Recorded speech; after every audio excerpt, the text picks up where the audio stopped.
जीवन का सुधार करता है, सच्चे अर्थ में वही भवसागर से पार होता है। क्योंकि जीवन का सुधार ही हमारे उद्धार की पहली सीढ़ी है। कोई व्यक्ति अपने मन का सुधार न करे और भगवान की कृपा से उद्धार होना मान ले तो भ्रम में फंसा हुआ है। कोई व्यक्ति अपने जीवन का सुधार न करे, मन का सुधार न करे, वाणी का सुधार न करे और किसी पंडित के मंत्र जप देने से वह वैकुंठ पार होना समझ ले, भवसागर पार हो जाना समझ ले, तो इसी को कबीर साहब की दृष्टि में भ्रम कहा जाता है। यदि आप किसी मंत्र से, किसी जंत्र से, किसी तंत्र से, कोई पूजा से, कोई पाठ से, कोई अंगूठी पहनने से, कोई ताबीज पहनने से अपना उद्धार होना मानते हैं, तो केवल और केवल उसमें आपका आर्थिक, मानसिक, वैचारिक शोषण हो रहा है, उससे उद्धार नहीं होता है। क्योंकि उद्धार का रास्ता जब भी खुलता है तो सुधार के दरवाजे से ही खुलता है। जो सुधार के दरवाजे में प्रवेश करता है वही उद्धार के भवन तक पहुंच पाता है। यही उद्धार का फार्मूला है। इसलिए कहा जाता है कि श्री गुरु चरण सरोज रज निज मन मुकुर सुधार, वरनौ रघुवर विमल जसु जो दायक फल। कि गुरुदेव के चरण कमल से होकर के गुजरने पर ही हमें 4 फल की प्राप्ति होती है। और 4 फल क्या क्या है? दिन में भी मैंने जोराया था आपको, टमाटर, तब क्या जोराए थे? कद्दू भी जोराए थे। 4 फल में क्या क्या जोराए थे? अर्थ, धर्म, काम और मोक्ष। ये चारों फल की प्राप्ति जो मानव जीवन का परम लक्ष्य है, परम उद्देश्य है, वो परम उद्देश्य की प्राप्ति जहां पर होगी, इसी मात पूरे हनुमान चालीसा भी पढ़ने की जरूरत नहीं है, बस एक पंक्ति काफी है। उतने को संभाल लीजिए तो जीवन संभल जाए। कुछ लोग कहते हैं कि कबीर साहब तो सब देवी देवता इधर उधर छोड़ छाड़ देता, कहाँ छोड़े? कबीर साहब या हनुमान जी दोनों एक साथ मिले हुए हैं कि अलग अलग बात कर रहे हैं? दोनों की बातें, दोनों का संदेश एक जैसा है कि अलग अलग? अरे हनुमान चालीसा में पढ़ता हूं तो कभी कभी मुझे लगता है, संदेह होता है कि हनुमान जी भी कबीर साहब से जाके न दीक्षा ले लिए हो। हाँ जी, लोग कहते हैं कि भगवान आदमी को आलसी बनाता है। कबीर साहब ने पुरुषार्थवाद का संकेत दिया कि करो बहिया बल आपनी छार वीरानी आस, जाके आंगन नदी बहे सोकस मरे पियासी। पुरुषार्थवाद का सबसे बड़ा प्रेरणा स्तंभ है कि नहीं? ये प्रेरणा वाक्य है ना ये, करो बहिया बल आपनी छाड़ वीरानी आस, जाके आंगन नदी बहे सोकस मरे पियास। ये भगवानवाद का समर्थन है कि पुरुषार्थवाद का? पुरुषार्थवाद का है ना। हनुमान जी से थोड़ा सा टॉपिक ले लीजिए। हनुमान जी कहते हैं कि यदि अपना कल्याण करना है, भौतिक आध्यात्मिक उन्नति करना है, तो किसी भगवान के भरोसे मत बैठना। तब क्या करना? आपन तेज संहारो आपे, तीनों लोक हाँकते कांपे। या आपको भगवानवाद वाला फॉर्मूला झलकता है कि पुरुषार्थवाद वाला? क्योंकि ये पंक्ति क्या कर, विचार किए नहीं ना है आप, केवल आंख मूंद करके बेलपत्तर चढ़ाते आए हैं, अगरबत्ती झुलाते आए हैं, दिया जलाते हैं। विचार करेंगे तो सारा सूत्र वहां भरा पड़ा है। हनुमान जी कहते हैं कि आपन तेज, आपन माने क्या होता है? आपन माने अपना, तेज माने, तेज का मतलब इंद्रियों से प्रवाहित होने वाली शक्ति, इंद्रियों से प्रवाहित होने वाली एनर्जी। आंख से जो शक्ति प्रवाहित हो रही, कान से जो शक्ति प्रवाहित हो रही, मुख से जो शक्ति प्रवाहित हो रही है, स्पर्श शक्ति प्रवाहित हो रही है, मन और इंद्रियों से जो शक्ति बाहर में प्रवाहित हो रही है, उसी को आध्यात्मिक भाषा में तेज कहा जाता है। तेज इज इक्वल टू एनर्जी, तेज इज इक्वल टू शक्ति। उसको जो कहिए तो आपन तेज संभालो, किसके भरोसे? आपन तेज संभालो किसके भरोसे? दुर्गा माई की, काली माई? आपन तेज संभालो भोले बाबा के भरोसे कि सत्यनारायण बाबा के भरोसे? किसके भरोसे? तो अपने भरोसे संभालो। आपन आस कीजे बहु तेरा, कबीर साहब का फॉर्मूला है। करो बहिया बल आपनी, ये पुरुषार्थवाद का सूत्र है। और हनुमान जी करें आपन तेज संभारो, भगवान के भरोसे। आपन तेज संहारो ऊपर वाले के भरोसे नहीं ना, आपन तेज संहारो अपने भरोसे। तो अपने भरोसे कबीर साहब जब यह बात कर रहे हैं कि आपन आस कीजे बहु तेरा, जब कबीर साहब यह कह रहे हैं कि करो बहिया बल आपनी छार वीरानी आस, तो ये पुरुषार्थवाद का सूत्र है। तो जब हनुमान जी कह रहे हैं कि आपन तेज संहारो आपे, तो ये पुरुषार्थवाद का सूत्र नहीं है ना जी। और अपने तेज को अपने भरोसे भी संभाल लोगे, अपने वाणी को अपने भरोसे आप संभाल लोगे, अपने मन और इंद्रियों को किसी भगवान के हवाले नहीं करोगे, अपने पाप और पुण्य की वृत्ति को किसी भगवान के हवाले न करके जिस दिन यह समझ लोगे कि हमारे ही हाथ में हमारा पाप छिपा हुआ है, हमारे ही कर्म में हमारा पुण्य छिपा हुआ है, जिस दिन उस कर्म की धारणा को समझ करके और अपने कर्म वाणी मन और इंद्रियों को अपने आप से संभालना शुरू कर दोगे, तो हनुमान जी कहते उसी दिन से तीनों लोग हांकते कांपे, तुम्हारे एक इशारा से तीनों लोग कांपना शुरू हो जाएगा, थरथराना शुरू कर देगा। आपन तेज संहारो आपे, ऐसा नहीं लग रहा कि कहीं हम गलत अर्थ कर रहे हैं, गलत अर्थ की कहीं गुंजाइश नहीं है इसमें, स्पष्ट है। आपन तेज संहारो आपे मतलब अपने तेज को, अपने शक्ति को, अपने मन को, अपने इंद्रियों को संभालो। किसके मार्फत से? अपने मार्फत से, भगवान के मार्फत से नहीं। कमजोर आदमी होता है जो ऊपर इशारा करता है, जाने ऊपर वाला। बिहार में एक कहानी कहते हैं, आप इजाजत दे तो हम कह दो, कहानी सुना दो।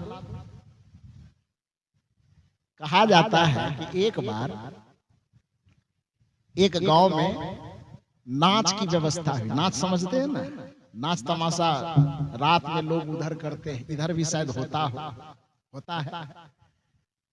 तो एक गांव में 2 4 5 10 चोरों की गुट बैठी, जमात, चोरी करने वाला। और चोरी करने वाले लोगों ने आपस में विचार किया कि भाई ऐसा है कि आजकल अपना धंधा थोड़ा मंदा पड़ गया है, तो इस चोरी को थोड़ा सा बढ़ावा कैसे मिले। क्योंकि अपना अपना जुगाड़, अपनी अपनी व्यवस्था तो सब करता है ना। तो चोर लोगों की बैठक हुई कि धंधा थोड़ा, रोजगार थोड़ा बैठ गया है, तो चोरी को थोड़ा सा बढ़ावा मिले, इसके लिए योजना बनाया। योजना क्या बनाया कि पूरे गांव के लोगों को अपने अपने घर से निकालेंगे रात में। कैसे? कोई उपाय तो करना होगा।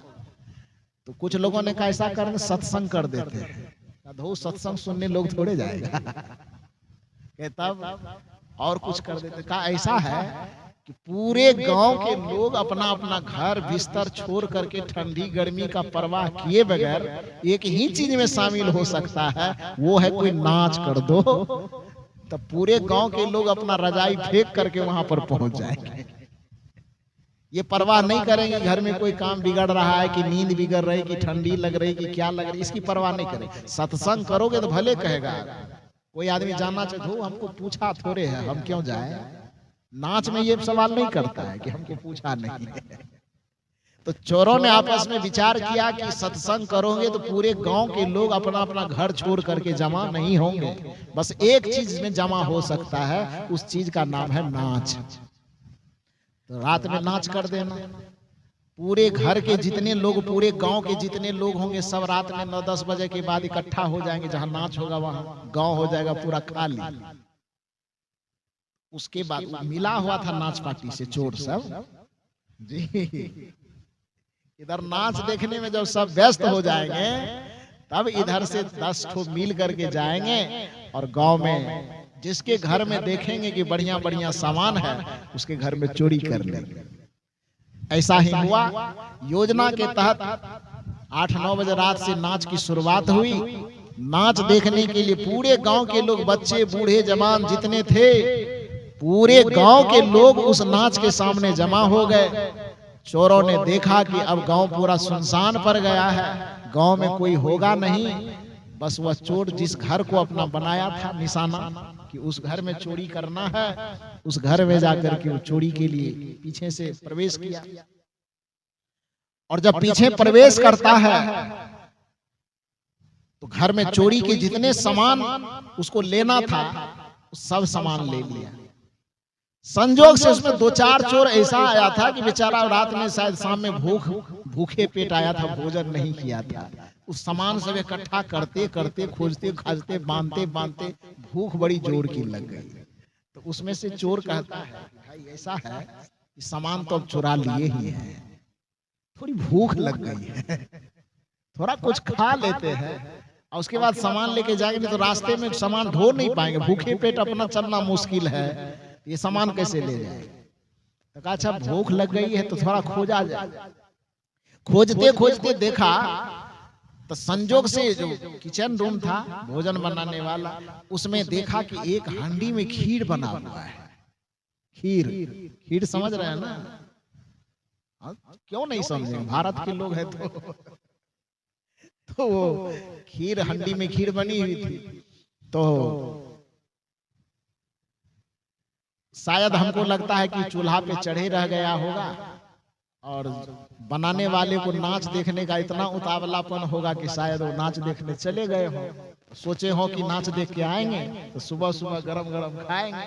इसी योजना में वो चूल्हा पर वो खीर को चढ़े छोड़ करके सब नाच देखने चला गया। तो वो सामान तो समेट लिया था घर में चोरी करके, और खीर खाने के लिए कुछ प्लेट पत्तल जो भी उसको मिला होगा वो जमा किया। अब खाएंगे, खाने के लिए जैसे ही बैठने वाले थे तो उसी किचन के बगल में एक कमरा था जिससे खर्राटे की आवाज आई। खर्राटा समझते हैं ना? तो खर्राटे की आवाज आ रही थी।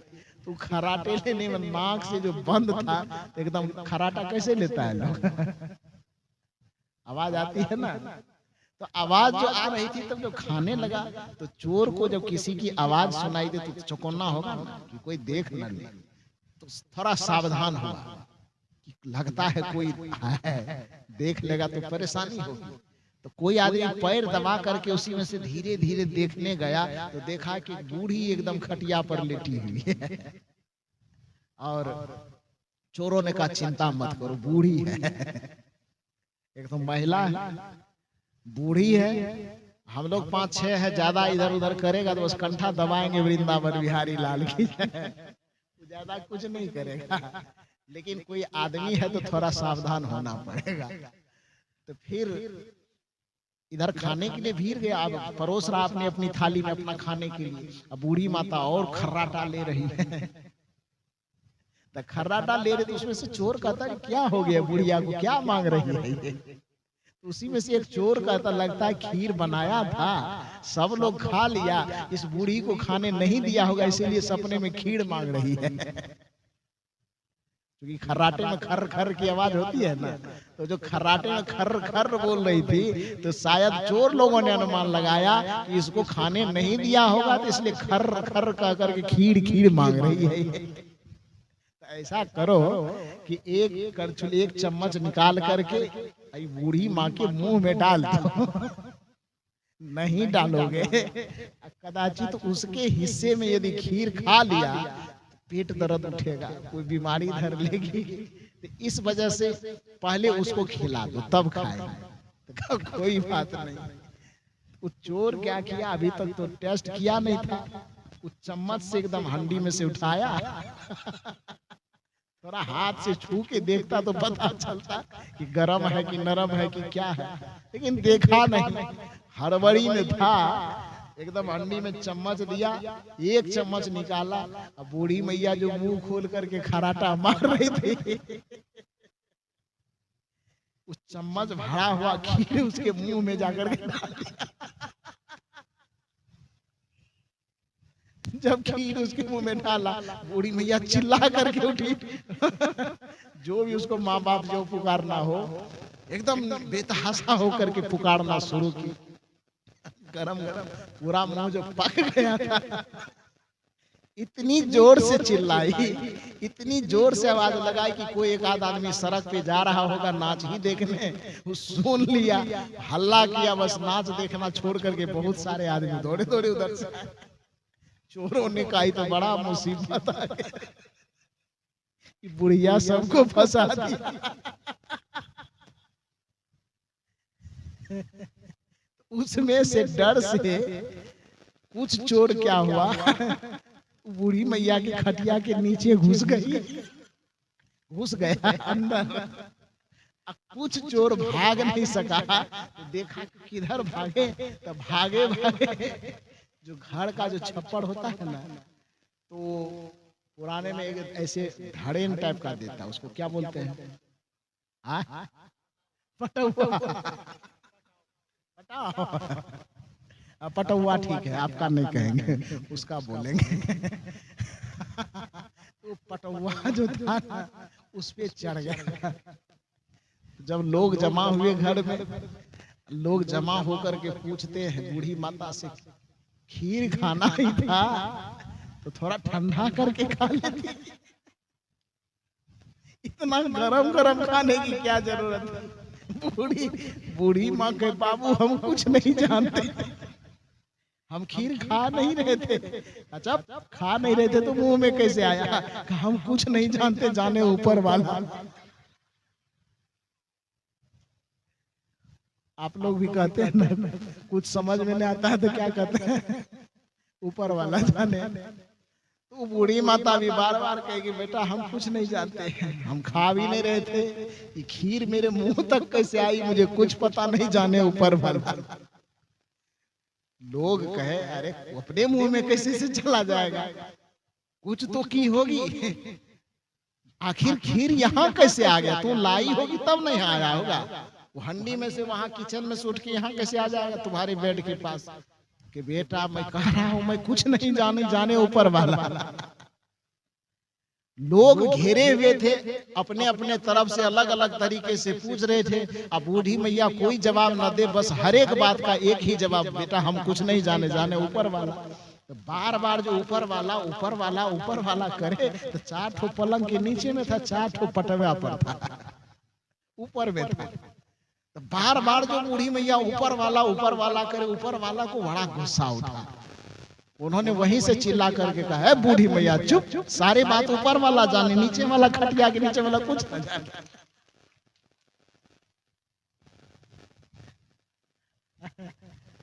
सारा दोष ऊपर वाले को लगा रही है, हम अकेले थोड़े हैं, 4 ठो तुम्हारे खटिया के नीचे।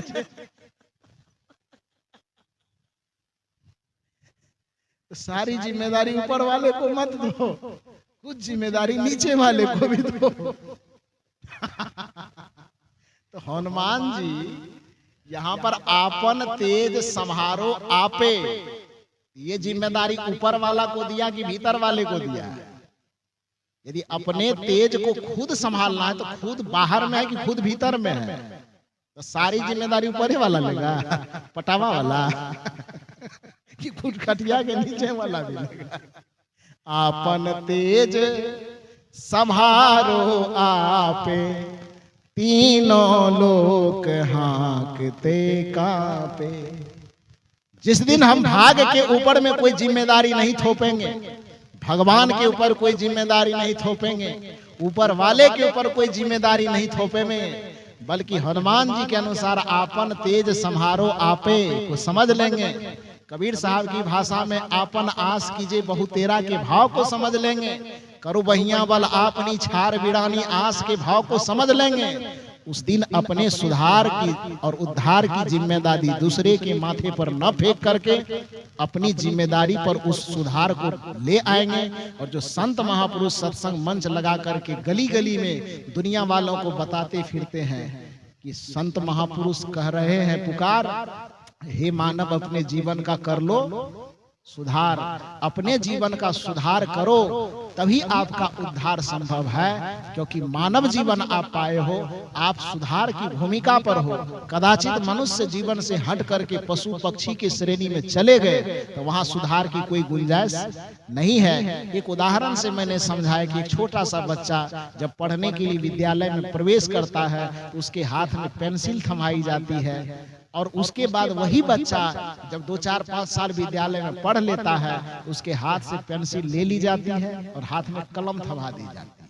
बच्चा वही है, लेकिन उसके साथ 2 तरह का व्यवहार हुआ। क्यों? जब तक वह बच्चा नादान था, नासमझ था, तब तक उसके हाथ में पेंसिल दी गई और एक हाथ में उसको मिटाने वाला रबड़ दिया गया। क्यों दिया गया? क्योंकि उस बच्चे के साथ यह उसका मनोवैज्ञानिक तथ्य यही है कि उस बच्चे से यह कहा गया कि अभी तुम नादान हो, इसलिए तुम्हारी गलती को मिटाई जा सकती है, ये संभावना के साथ में तुम्हें पढ़ने दे रहा हूं। लेकिन बाद में जब वही बच्चा समझदार हो जाता है, उसके हाथ से मिटाने वाला रबड़ छीन लिया जाता है, उसके हाथ से पेंसिल हटा दी जाती है, उसके हाथ में कलम थमा दी जाती है, जिसका भाव यह होता है कि अब तुम जिम्मेदारी के साथ लिखना, क्योंकि अब तुम्हारी गलती को मिटाया नहीं जा सकता। तो उसी तरह से हम जो पशु पक्षी की योनि में जब चले जाते हैं तो वहां हमारी भूल को मिटाने का, भूल को सुधारने का कोई मौका नहीं होता है। लेकिन जब हम मानव जीवन में होते हैं, यहाँ पर बड़ी से बड़ी गलती को, बड़ी से बड़ी भूल को सुधारने का अवसर है। और सुधारने का जो स्थान है, जैसा कि मैंने कहा कि घड़ी बिगड़ जाए तो उसको सुधारने का कोई स्थान निर्धारित है, जूता चप्पल बिगड़ जाए तो उसको सुधारने का कोई स्थान है, यदि तन पर पहना हुआ कपड़ा फट जाए तो उसको सुधारने का स्थान है। उसी तरह से बुद्धि, विवेक, विचार, व्यवहार, संस्कार, स्वभाव यदि बिगड़ जाए, चित्त बिगड़ जाए, मन बिगड़ जाए, तो उसको सुधारने का जो स्थान है, उस सुधारने के स्थान का ही नाम है सत्संग का स्थान, और सुधारने वाले का नाम ही है संत और गुरु। तो आप संत और गुरु के चरण में पहुंचकर अपने जीवन का सुधार कर लीजिए। जो आह्वान हमारे परम पूज्य संत श्री हरेंद्र साहब ने किया कि सभी महापुरुष संतों की यही है पुकार कि हे मानव, इस सत्संग में आकर के अपना क्या कर लो, सुधार कर लो। बस इतना ही निवेदन करके